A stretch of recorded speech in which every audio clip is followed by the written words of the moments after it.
Hello, inspiring professionals. Welcome back to Evolve Quest. I wanted to quickly record a video on the topic of creating a career change when you have a lot of responsibilities, like, for example, children, mortgage, school fees, and all the rest, or you have very low amount of savings and you really want to change career, you can't stand where you are, but you're feeling trapped, like you don't know how to make that transition. But before I go into the detail of it, I would love it if you subscribe to my channel. I often post videos here about creating a fulfilling career and life. So click the subscribe button and the bell notification so that you hear about new videos as they come out. So I was just having a coaching session with a client who was lucky enough to have saved enough finances to last her at least a year and a half until she can figure out what else she wants to do. And so that gave her a lot of confidence to go ahead and quit her job that she was feeling really trapped in, like really horrible. And now she has the luxury of time to really kind of reflect and decide what she wants to do next. And she was just sharing how lucky she feels. And I was really resonating with that because that was also my journey. I've taken kind of a free fall into the unknown and started building my practice slowly. But I realized that not everyone has a luxury of that kind of time and financial resources. And I guess the lack of responsibilities because none of us have kids just yet. And I also have clients who have children and mortgages and people dependent on them, and they are finding it very tricky to be able to make those courageous decisions and feeling a little bit stuck about like how do they even start thinking about making a change. So if this is you, I wanted to share with you a few strategies that help my clients in this situation and that you can start implementing if you wish to do so. So first of all, because in a different stages of our lives, we're comfortable with a different degrees of risk. And so number one, you need to decide what level of risk you're comfortable with. So obviously it is very hard to make a change without taking at least a small amount of risk, right? So even if you have another job lined up and you're just making the transition now, or you already have clients for your new business, there is still a risk of like, what if it doesn't work out, right? So there isn't like 100% risk-free scenario, but what you need to decide on is that what level of risk would you be comfortable with in a way that you know that you'll be able to meet your financial commitments for the next decide what would be the timeline for you. I might be comfortable, I was comfortable with having enough resources for a year. Maybe you are quite a risk taker and 3 months is cool for you. Or you need 2 years savings to know that it will be fine for you to change careers right now. So decide on the level of risk that you're comfortable with. And now that you're watching this video, you can actually start thinking what that is for you.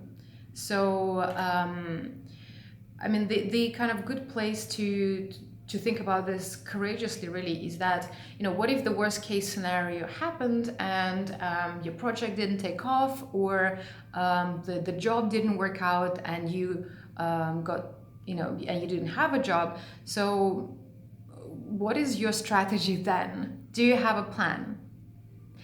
And if you do, then perhaps it is worth exploring making the transition and making a leap when you can. But if the answer is, if that doesn't work out, I'm going to be on the street. I won't be able to pay my rent or mortgage, my children's schools. They're going to be chucked out of their schools or whatever situation that might be possible. And if you really don't know a plan or like how would you get yourself out of that hole, then I would say you're probably more comfortable with a lower degree of risk than people who have like a more kind of clear strategy on that. So when I talk about more clear strategy, I mean, say if that the worst case scenario happened, how likely it is that you'll be able to get your old job back, or get back, work for your old company's competitor or in a similar industry? How easy or difficult is it going to be for you to get a job there? Yeah. So by deciding on the degree of risk that you're willing to take, it will become clear to you what sort of transition you will be more comfortable for you. What type of transition will be better suited for you, right? And there are a few types of transitions. So like me and this client from earlier today, we were comfortable just kind of going independently, quitting our jobs without a very clear direction. We had an idea of what we wanted to do, but we knew it will take time to really build it up into a project, or for me it was a coaching practice. So that you could call this like a free fall option. It's like, I'm just going to quit and see how this goes, and fingers crossed that it works out.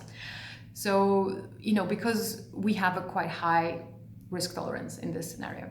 So another scenario for someone who's less comfortable with risk is perhaps going part-time where you are. So scaling back the number of hours that you're spending in the current project, so that you either give yourself time to explore other career opportunities or start your own project, if that's what you have in mind. And it doesn't mean you have to go half the hours, but companies are more and more comfortable with allowing people to take an extra day off a week or a couple of days. So you can start with a day, for example.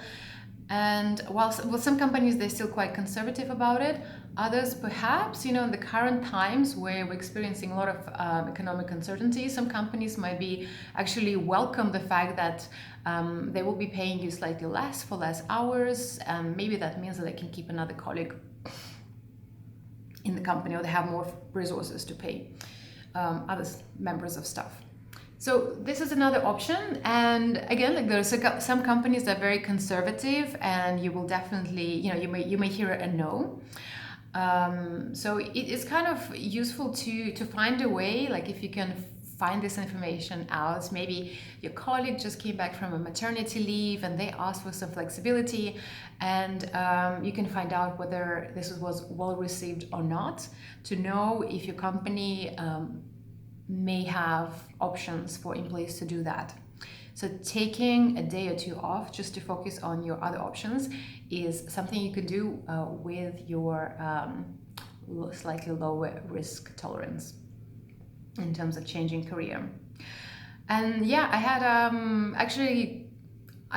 have a friend from a very conservative sector. She's a lawyer, property lawyer, and she's a partner in that firm, and she wanted to get more flexibility to develop her own business, and she asked for one day off, and because she was such a key member of the team and very well respected, it was granted to her, and then for 2 days off, and then 3, and now she's just quit to start her own business.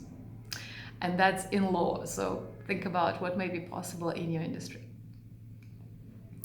So if that is still not possible for you, there is another option, is to continue working full-time where you are, and take some time, book out some evenings or weekends, or really create boundaries around a day or an evening or 2 a week when you will be working on your next career step, to do something that you feel really passionate about, and really guard this time. Protect this time in order to make sure that you're moving forward towards greater fulfillment in your career. So here, I guess you're not going to have to negotiate a lot with your employer, but more to do with your family, with your friends who may want to see you during that time. So that's another option that is a lot safer, because you're still doing the work, you have a full-time job and a full-time income. So there are a couple of other options as well. So if you are taking some of your spare time to look for another job, and again, it is a lot harder to say, for example, if you're deciding on a very different career path to what you're doing right now, you may find that it will take you a little bit longer to find and land those kind of opportunities, but it is not impossible. Well, actually, let me tell you another story. The husband of this friend of mine who's a lawyer, who is also a property lawyer, that's how they met. He decided to change his career, and he just went straight from law into becoming a short film producer for a company. And very, very quickly, he's gone quickly up the ranks in that company, and he's now a right-hand man of the CEO. And that just happened within 9 months of him starting there. Isn't that amazing? So again, those kind of options of transitioning in a free fall to something completely new are possible. But I noticed that they typically take a little bit longer for people to find those kind of opportunities. They're changing the sector and their skill set that they're using, and maybe network as well. So a safer way to do it is, first of all, to figure out where do you want to be in the long term. Maybe maybe you can brainstorm this with a friend. I help people create that kind of clarity through coaching sessions. So once you realize where you want to be in the long term, you can think of a stepping stone in that direction. So what is that job or project in between where you are today and where you want to be in the future that can bring you financial stability, where you can rely on some of the skill set that you have or industry knowledge, but at the same time, you know that you are acquiring new skills or new kind of network that will help you to get into that point A, where you want to be in a few years from today. Yeah. How are you finding this so far? What sort of transitions do you feel are better fitting for you, and what kind of risk are you feeling more comfortable with? Let me know in the comments. So with this stepping stone transition, I noticed there are a couple of things usually possible. So let me see if I can think of an example. So say, for example, if one of my clients, he worked for a large financial institution, and he wanted, as a head of innovation, head of digital, and he wanted eventually to have his own startup, creating his own type of software. And that will require a lot of investment, and that will require hiring a lot of people for that investment. He's not ready yet because he's got a mortgage and 3 kids. Lots of bills to pay. So his options are either to change the sector. So from working in a financial sector, he could get a job in a technology company, staying the head of innovation. So he's changing the sector that is taking him forward towards creating the kind of software company, but he's keeping his title. He's doing what he knows best, but in a new industry. So the job market is a lot more forgiving to that than compared to when you're changing everything about your profession, basically. So another opportunity would be to keep the industry but change your job title. Yeah. So in this scenario, if he's been the head of innovation and he wants to get greater experience managing a software company, he might be interested in a specific aspect of it. He could just try and get into a CEO role in the same sector.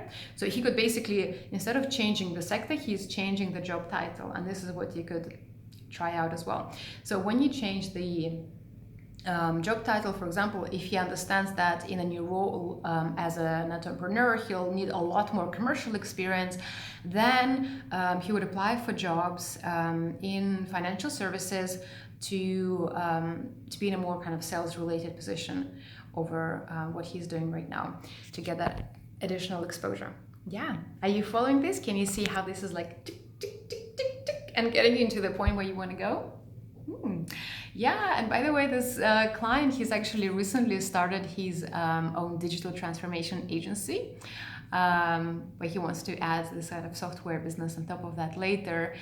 And even though he's been doing this during the lockdown and it's been extremely stressful because of all of their responsibilities he has as well, and just, the crazy things happening in the economy, what's been so encouraging to see is that once he really allowed some time in the beginning and in the spare time for himself, he started reaching out to potential clients who could be clients of his newly set up consultancy. And he very quickly found 2 clients who basically what they paid him substituted his full-time income in that financial services company, which allowed him to finally quit that job. Isn't that amazing? So what I'm saying is, a lot of people right now are really rethinking their career really hard. And because for one reason, a lot of us have lost our jobs. We've been put on furlough. And so you kind of like really pushed to rethink what you want to do next. But also there are a lot of people who realize that with the pressure that the job is putting on them in these conditions, they're realizing that actually they're not really cut out to do that. They're not really happy doing the jobs that they're in. But at the same time, there's a lot of hesitation, right? Because it's a lot of risk involved right now to make these transitions and changes. And so what I'm telling you right now is that, for one, you don't have to hold yourself hostage to a very toxic situation at work. And so far as you're clear on your level of risk and you are choosing one of the options that I talked about in terms of how you transition out, based on the, quitting straight away, part-time, 1 day off, spare time, etc., or creating opportunities that are stepping stones that are helping you to gain additional experience and skills to create the kind of career that you would love going forward. And yeah, the fact that our mind is another thing to really keep in mind is that oftentimes, if we're not careful, our mind will always show us the worst case scenario that can possibly happen. And the issue there is that I think it's useful to think about the worst case scenario and think about what will you do if that happens. But the issue is that if you're constantly listening to that side of the argument in your head, you will never take action and you will stay stuck and complain about your stuckness in that specific job for years to come. So the point is that when I've seen people make the transition, and I've seen quite a few people transition during the lockdown, the hardest time we've experienced so far, when a lot of companies just completely shut their hiring, and I've seen a lot of people who managed to get the jobs that they wanted, and not just like, oh, I just got another job, but something that they're really inspired about. I've seen people get promotions during these times, and also like a client that I mentioned, and a few others who started their own businesses successfully. So consider the worst case scenario for sure and see if you have a plan, but at the same time, think about what else is possible. What else is possible? And what a lot of those people found is that when they actually have taken the leap and started creating changes, or at least talking about it and doing something towards it, they've started to see that things were kind of just arranging themselves, and the right people just kind of texted them out of the blue, or the right opportunities came up at their companies. So don't let the situation stop you. Get clear on your degree of risk and decide on your course of action.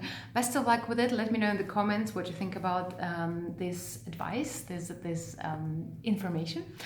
And let me know what sort of things that you want to try out.